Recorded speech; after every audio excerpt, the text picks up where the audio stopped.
Lo que entendemos por coworking es una manera es una filosofía, casi un concepto, a la hora de trabajar y buscar un espacio común donde se pueda compartir distintas profesiones u oficios. Con la idea, yo creo, más que de hacer un negocio, realmente de tener una experiencia de compartir trabajos, ideas también. El coworking es compartir espacio, pero aparte compartir también unos valores. Eso, ¿no? El cooperar, el compartir.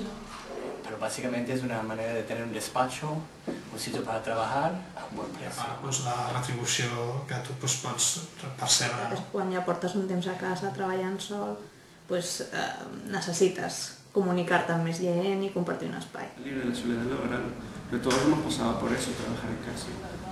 Y el hecho de estar con otras personas, pues te nutres y enriqueces tu trabajo. El maestro no se distrae muchísimo en casa, no necesariamente te concentras todo lo que tienes que concentrarte, además no tienes un lugar donde reunirte con clientes y ese tipo de cosas. Entonces este lugar me viene como anillo al dedo en ese sentido. El millor del coworking és estar rodejat de gent que té moltes ganas de hacer cosas. Que seas multidisciplinar, o sea, que no te encuentres y no te rodeas solo de gente que hace lo mismo que tú, sino que al final, como hay gente que hace cosas que pueden ser complementarias con tu actividad, o sea, al final esto es claramente enriquecedor. La verdad es que no le encuentro ninguna pega. Muy bien para gente emprendedora, está claro que una vez cuando ya el emprendedor tiene ya su propia empresa, pues ya no entra dentro de la filosofía porque ya sería un lugar exclusivamente para ellos.